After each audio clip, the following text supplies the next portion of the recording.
My best friend stole my husband. I exposed their lies and reclaimed my home, career, and freedom. In the midst of the swirling tension, those two simple words, "No way, that's impossible. We're living together. You just need to sign the divorce papers. Good luck with your poor life," rang out before the call was abruptly cut off. I stood there in a daze, holding the phone. The lawyer couldn't help but burst into laughter. Jessica looked at the lawyer with a puzzled expression.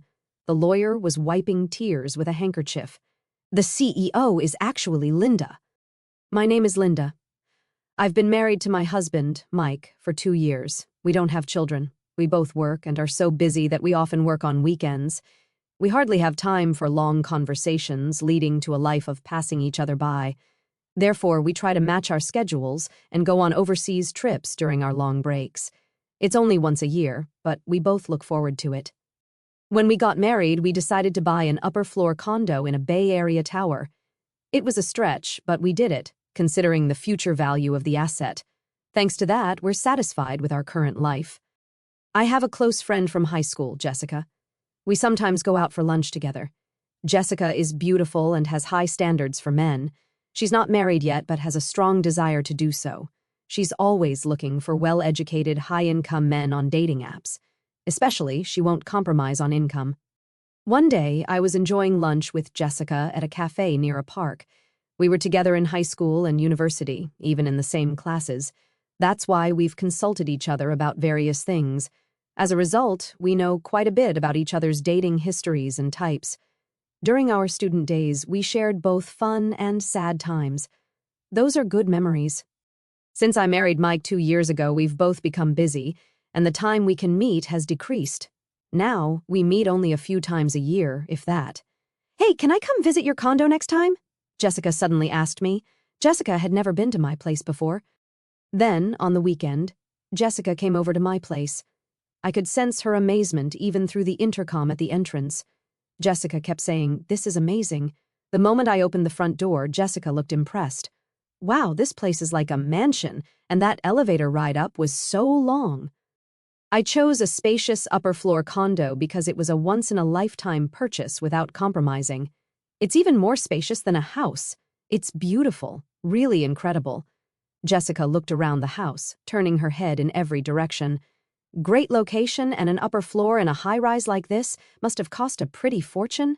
Jessica asked with a slight smile. "Yeah, it's what you'd call a $1 million condominium. It's got great security, too. Look here." Jessica cut me off, reacting only to the term $1 million condominium. "Right, it must be over $1 million. Your husband must be making a lot," she said, eyes wide with astonishment. That was so like Jessica. She's always had high standards for men, especially regarding their income. "Mike's salary is quite high for his age, I guess," I said vaguely. I felt it was tacky to be too explicit. She had a look that seemed to have some ulterior motive. Jessica said, "Can I use your bathroom?" and left the living room. I told Jessica where the bathroom was, and then started preparing tea in the kitchen. Concerned about Jessica, who was taking a while to return, I was about to head to the bathroom when Jessica came back.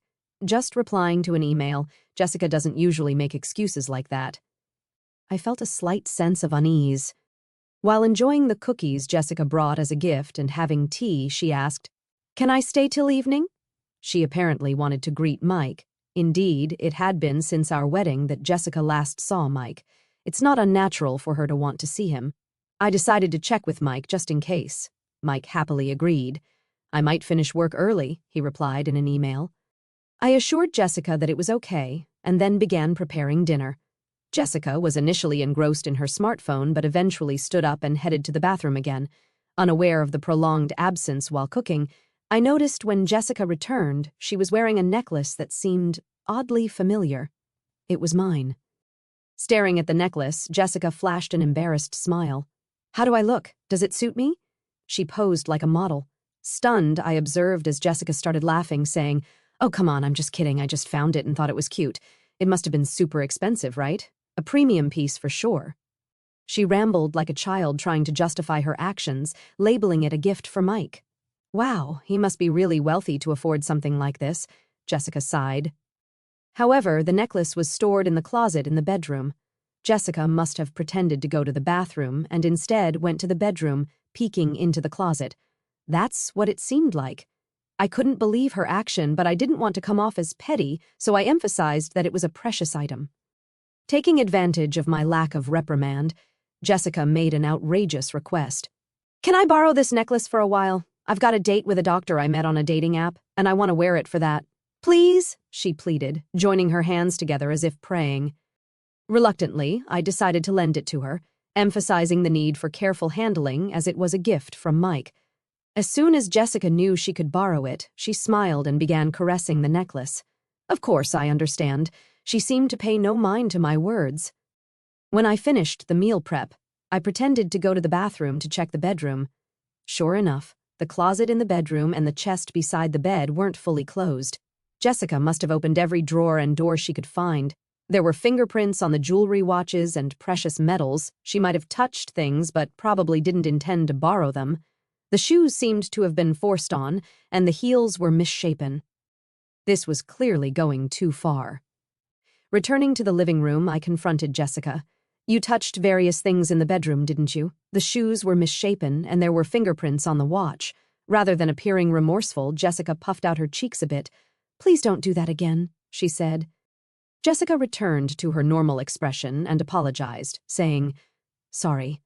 Not wanting to dwell on this and risk straining our friendship, I decided to just lightly laugh it off. That's when Mike came home, holding a box of cake. Mike and Jessica saw each other for the first time since our wedding. It was awkward at first, but they gradually warmed up to each other, making for a lively dinner. By the time we ate the cake Mike brought, they were chatting like good friends. While I was clearing the dishes and washing up, they were laughing together. My boss is terrible, right? I envy Mike's subordinates. Mike was grinning, eyes crinkling with laughter. That's not true. I was a bit bothered by Jessica casually touching Mike, but at the time I thought it was better than them being distant.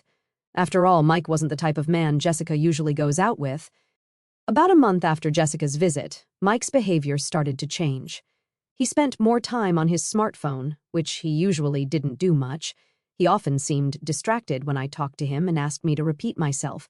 He always carried the phone with him, even taking it to the bathroom. It was an obvious change, and it seemed I had become a cheated-on wife. Contemplating checking Mike's phone, I hesitated to even touch it. Conversations between Mike and me at home became increasingly rare, and he started working on weekends much more. Mike was hardly ever at home on weekends, and while we barely saw each other on weekdays originally, now not seeing each other on weekends too felt like living separately within the same house. Moreover, we started sleeping in separate bedrooms under the pretext of his tiredness. Vaguely considering divorce or separation, I stumbled upon divorce papers on the living room table one day. Upon closer inspection, Mike had already signed them. Though I had suspected it, actually seeing it still shook me. With trembling hands, I called Mike, questioning him about the unexpected discovery. "I just got home and saw it on the table. What does this mean exactly?" I inquired, hoping for clarification. Mike's response struck me hard. "It's what it looks like. I want a divorce," he declared, leaving me stunned. Pressing him for a proper reason might drop the bombshell. "I've fallen in love with someone else. It's not an affair. I'm serious." With disbelief, I heard a familiar female voice on the phone. "Jessica?" It was what I had suspected. "I'm dating Mike, and I even want to marry him," Jessica admitted nonchalantly. Hearing the confirmation made my heart race and brought on a cold sweat. Jessica's crude way of talking hinted at a side of her I hadn't seen before. "Make a code. There's nothing left to talk about. Can you just sign the divorce papers and send them off? I want to talk things over, so please tell Mike to come home." Stunned by the abrupt ending of the phone call, I couldn't move for a while. Sleepless nights persisted as Mike didn't come home, and I couldn't bring myself to touch the divorce papers. Jessica continued to torment me by sending multiple photos of her and Mike together, flaunting their relationship. My mental health deteriorated, and my complexion worsened. People around me became worried, urging me to seek medical help. Reluctantly, I ended up in treatment, managing to regain some peace with medication. An unbelievable incident unfolded upon my return from the hospital. Something felt off inside the room, and upon checking the bedroom, I discovered that bags and jewelry were missing. The count of jewelry watches in the chest was off too. There was only one person who could do this, Jessica. Questions swirled in my mind. Why would she do something like this? What have I ever done to her? My insomnia relapsed, and sleepless nights continued, leaving me staggering through my days. During counseling at the hospital, when I mentioned the theft at home, I was strongly advised to consult the lawyer.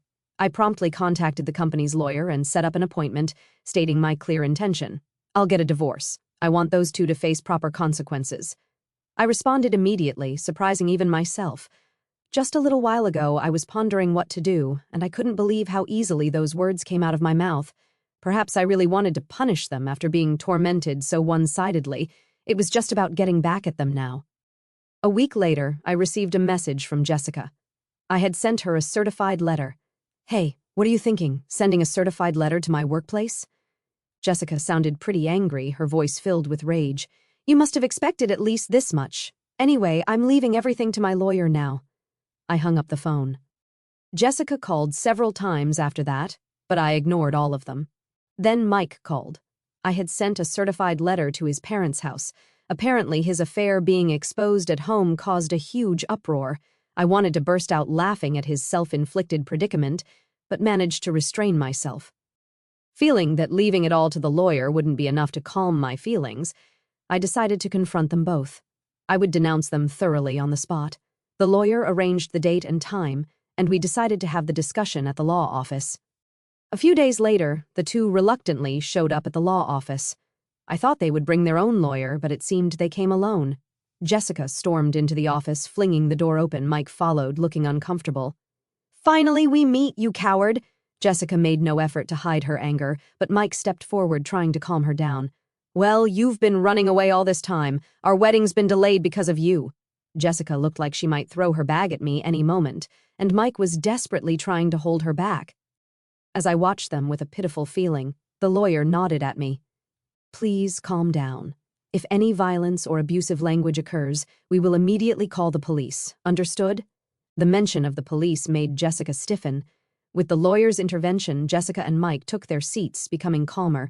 We sat across from each other at the office table, ready to start the discussion.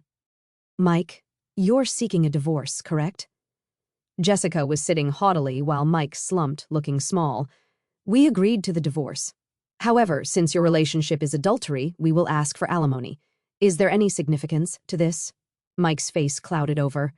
All agreed to the divorce, but once the alimony is paid, don't contact us ever. I quietly nodded in agreement, and Jessica looked displeased, maybe expecting more resistance from me. When the lawyer began discussing the alimony amount, Jessica snapped. I said any amount is fine. We have plenty of money.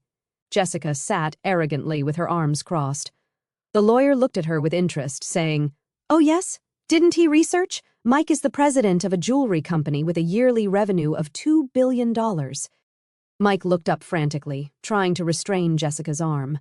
Jessica, her face flushed, continued excitedly. Alimony for an affair is nothing to us. I'll even give a proper share of the property. Mike was trying hard to calm her down. Jessica shook off his hand and continued. You can barely make ends meet on your salary, right? She scoffed with a laugh. The lawyer burst into uncontrollable laughter. Jessica looked at him with a puzzled expression, and the lawyer wiped tears with a handkerchief. Actually, the president is Linda. Jessica was dumbstruck, her mouth hanging open. Mike hung his head, his body trembling slightly. Mike is just an ordinary employee with no position at Linda's company. I am Linda's corporate lawyer. Jessica started laughing loudly. What are you talking about? Are you really a lawyer? Can lawyers lie? The lawyer calmly replied, Why not ask Mike next to you if what I said is a lie? Mike, meanwhile, just bit his lip, looking down, growing more anxious. Jessica grabbed Mike's arms and began shaking him. You said you were the president of a $2 billion jewelry company. That's not a lie, right? Mike remained silent, covering his face with his hands, uttering inaudible moans. Growing more desperate, Jessica gripped his arms tighter, repeatedly asking, Answer me! It's not a lie, right? Finally, Mike whispered in a raspy voice, I'm sorry.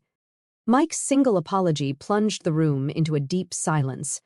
Jessica's strength seemed to leave her body, and she let her hands that were gripping Mike fall limply. You said you were the president of a company making $2 billion a year, she muttered almost to herself. Mike's solitary apology had plunged Jessica into despair. She stood up, trembling. It's a lie, right? There's no way you're the president. Jessica pointed at me accusingly. Why didn't I know about this? After all we shared. I spoke to Jessica calmly, as if guiding her. Just because we're close friends doesn't mean I tell you everything, especially since you were so fixated on money. I had no intention of telling you, I said, looking Jessica straight in the eyes without averting my gaze. Jessica seemed to lose all her energy and slumped down. Then that house? Of course, the house is in my name, so Mike will be the one leaving. Jessica fell silent, and Mike continued to hold his head. Mike probably didn't want to come here, he knew this would happen. But if he didn't come here, things would be worse. It's hell either way for him now. Mike is left with nothing but hell waiting for him. The lawyer began to present the evidence I had gathered. First, the photos of Mike and Jessica together. The photos sent to my phone, now printed. The lawyer placed an IC recorder on the table and played the recorded conversation. Why would you send something like this? I just wanted to share her happiness with you. Jessica's voice filled the room, while Mike seemed to be holding back tears. Hey, still clinging to the past. I want to divorce quickly. I know what you're claiming to. It's Mike's income. He's the president of a $2 billion jewelry company, right? You hid it because you thought I might take it. Jessica, perhaps embarrassed, covered her face with her hands. Hurrying up a divorce and leave that condo. It'll be mine soon. Too bad Mike didn't come back to you. I'll give you as much alimony as you want, poor thing. Your aim was the money, not Mike. I'm speechless at how you've been deceived, Mike. Mike and Jessica fell silent. Do you think this is over? What else is there? Jessica, you broke into the house when Linda wasn't there and stole several items, didn't you? I felt relieved at the lawyer's calm demeanor. Mike looked shocked, apparently unaware of this. Hey, what's this about stealing? Jessica bit her lower lip, her hands shaking. No, not me. I don't know anything. The lawyer placed a tablet on the table and played a video. It showed Jessica sneaking into the bedroom, taking bags and jewelry and stuffing them into her bag. Jessica stared wide-eyed at the footage. What is this? Why are you recording me? Isn't this illegal surveillance? Mike covered his face with his hands. We always had security cameras inside our house. Why didn't you tell me that earlier? Who would think you'd break in to steal? I felt a headache coming on from their foolish exchange. And you used my key without permission. I wanted those things. It's your fault for not buying them for me. The two began arguing, ignoring us. The lawyer and I could only look on in disbelief. Please save your arguments for later. Regarding this theft, we will be filing a police report, the lawyer said calmly. Jessica seemed to panic at the mention of the police. That's a bit much, isn't it? I just borrowed something from a friend. I never gave you permission to borrow anything. I spoke to her calmly. Besides, you're not a friend or anything. You were just a classmate. That's why I'm filing a police report. Jessica started to kneel and apologize. I looked down at her and said coldly, You're going to compensate. The value of what you stole is more than your annual income. Are you sure about that? Jessica was speechless. And there's also the matter of the alimony. Jessica turned to Mike, pleading in a tearful voice. You'll pay, right? Even if you're not the president, you still earn well, right? Mike was silent, looking down. He can't pay it because he's about to be fired, I said. Mike looked up in surprise. That's correct. Since leaving the house, Mike has not shown up for work. Plus, with this commotion, there have been complaints from his boss, I explained. Mike looked like he might collapse on the floor. But there's still the property division, right? I'll pay with that, Jessica said desperately. That's not possible. Linda and Mike have a prenuptial agreement regarding property. You didn't hear anything from Mike, did you? He never told you the inconvenient truths, I replied calmly. I regarded Mike with disdain as the lawyer placed the contract on the table. The agreement explicitly stated that if the marriage lasted less than 3 years, neither party could claim the other's property, given that they were currently in the 2nd year of marriage. Jessica attempted to grab the document as if to tear it up. You should handle that document carefully. It's a notarized deed, and you could be held legally accountable for damaging it, I warned. At the mention of potential legal consequences, Jessica halted her attempt to destroy the document and began to half-heartedly plead with Mike. Mike, you have savings, right? Use that to pay, she suggested. Mike, looking at Jessica with resentful eyes, retorted, "What money? You always wanted sushi, steak. There's no way I have any savings left. It appears that way, and it seems he has debts from unsavory sources," I added. Jessica's shoulders slunk, revealing the pitiable sight of the once glamorous appearance that used to turn heads. This was the result of the seeds she had sown herself, leaving the two looking haggard and lost. Muttering about how this wasn't supposed to happen and what they would do now, I decided to leave the rest to the lawyer. I stood up to leave, emphasizing to Jessica, "Money isn't something you steal from others, it's something you earn through effort." After that, the divorce proceeded smoothly. I sent all of Mike's belongings back to his parents, who kept apologizing to me and even sent a letter of apology. Jessica, on the other hand, faced police interrogation for illegal entry and theft, leading to her arrest after admitting guilt. Although she showed remorse and an intent to compensate, her other crimes, including stealing from men she met on a dating app, suggested she might face a prison sentence. Mike, unable to live in Jessica's apartment, moved to an old apartment on the outskirts of town. Despite looking for a job, his unexplained absences and poor attitude at his last job made it challenging to get hired. He resorted to day labor to get by. Receiving regular updates on their situations from the lawyer, I threw myself into work after the divorce. Currently, I am expanding our company's jewelry line to Europe, an idea that emerged during a break I took after the divorce. During that time, I had the chance to connect with the owner of a jewelry store in France. We bonded over shared experiences of divorce, and he agreed to showcase my company's jewelry in his store, focusing on sales in France. I considered it a well-deserved purse after all I had been through.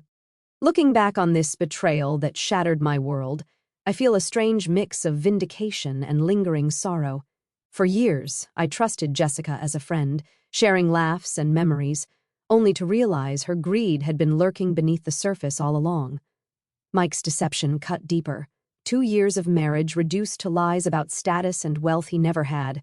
The pain of those sleepless nights, the theft, the tormenting photos, it all hardened something in me. Yet, in exposing their farce, I reclaimed my power. Watching Jessica's empire of illusions crumble and Mike reduced to scraping by was justice, cold and satisfying.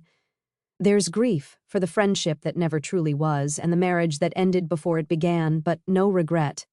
At my core, I'm grateful for the clarity, the strength, and the empire I've built on my own terms. This ordeal didn't break me. It forged me. Now, with Europe calling and my company thriving, I step forward unburdened. Richer in ways money can't buy. The future is mine, earned through effort, not stolen.